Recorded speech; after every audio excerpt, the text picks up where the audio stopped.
Hey guys, this is Ridgeway Junction, and today we have got another layout update.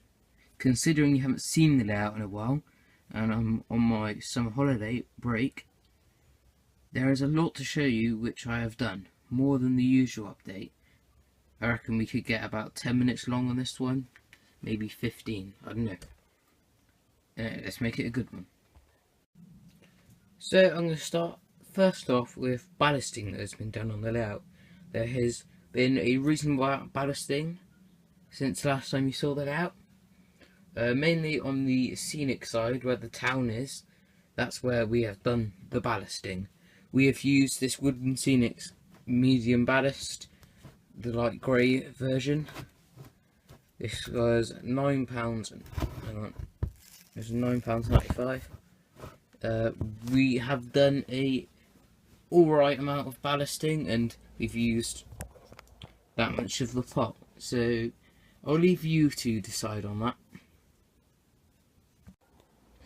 Okay, so here is the ballasting.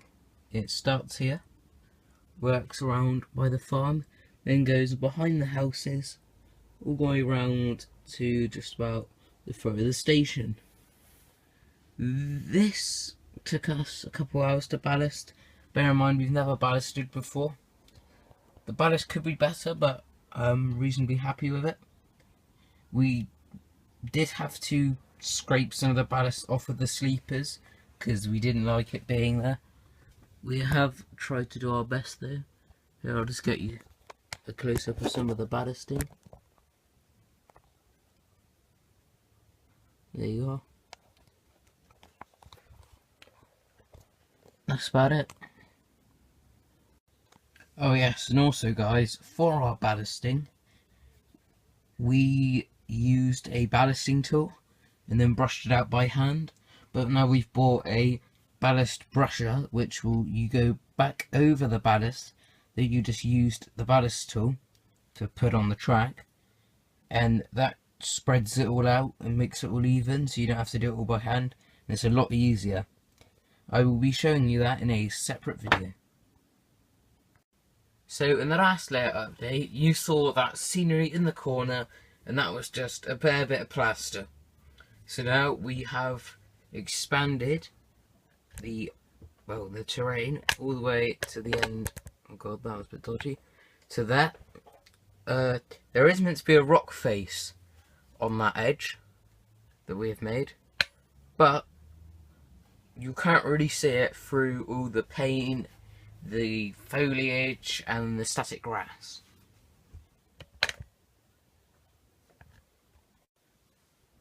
Okay, so now you may be wondering why I'm showing you the very first bit of scenery I ever did on my layout. I'm just going to show you some of the fine details and how they make it look a lot better. So here we have a plant, a bunch of flowers, and here we just have a little shrub. Right there.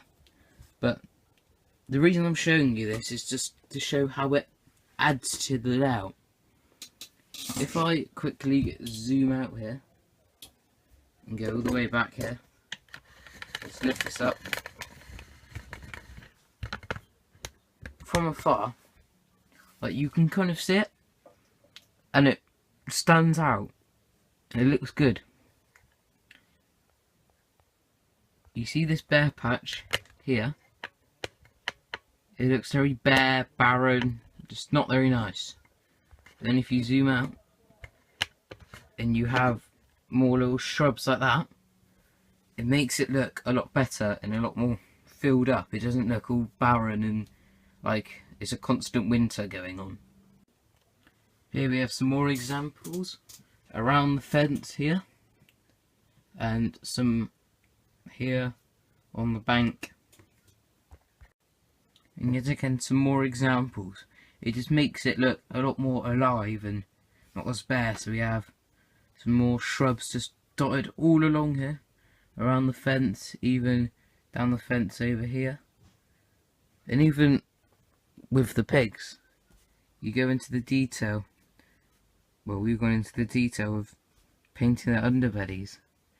They look even muddier and they look better. I don't know why half the pigs have fell over there in the background. But there you go. Like, even with the rooftops of the pigsties being all muddy, it's just key details like that that make it look 10 times better. Here is a camp. Yes, I know, have been talking about fine details. This is a more major detail, but inside the major details, there is also some more fine details, like that. Yes, and I know that campfire looks very bright on camera, but trust me, it isn't as bright in real life, and it is not as red. Even from a distance, it still messes with the camera. And there are some more trees that are going to be going along the back, around here, and especially around the camp, to make it feel more campy. Also, these back scenes, I'm going to have to paint them blue at some point. We're also going to have to paint back scene to go back there. That's going to be done before the trees, so you might see that in the next layout update. I don't know yet. Now, here's some more detail that I'm going to be showing you. Here is some fencing. This is going to be going along where that straight section of track where the ballasting is, behind the houses at the gardens. But this fence is going to be going there. And another example of fine details, as you can see, it has concrete posts. Now, most people will just paint that brown and slap it on their layout, but my dad decided to put some concrete posts in, and that makes the detail stand out a lot more, and it just adds some sense of realism to it. Also, a little bit of fencing has been added here around the back of the farmhouse. So now I'm going to talk about point motors. So these are the point motors we're using. We are using the solenoids, the Gauge Master Seeps PM1s. Yeah, these aren't the like the servos which change the point slowly. These are like the fast and snappy ones which make a lot of noise, which I don't really mind what we have. My dad prefers these because he can actually hear them change and he knows if they've changed. And also, this is the points decoder we've been using. Well, this isn't the exact one. We've used the newer version of this for our yard, and then we're going to use this for any other points we have. So the station points and the crossover, which is currently behind me.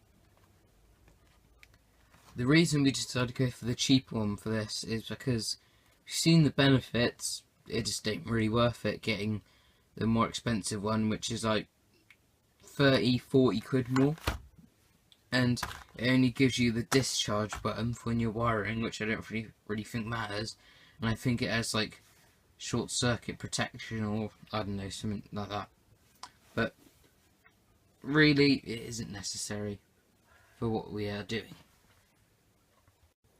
Now, I would show you guys the point changing, but for some reason my iPad doesn't want to connect to the Z21, which is a bit weird, but my phone will. So yeah, and I'm filming on my phone, so it doesn't really work. And you might say film on your iPad, but no, I'm just not doing that because that quality isn't even 720p, let alone 1080. So now here is one of the two buildings that have been recently built.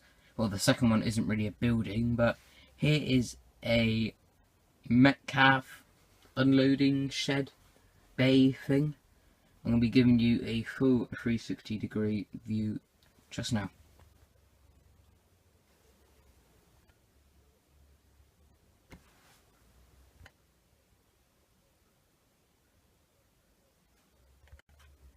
So here is a platform that comes with it.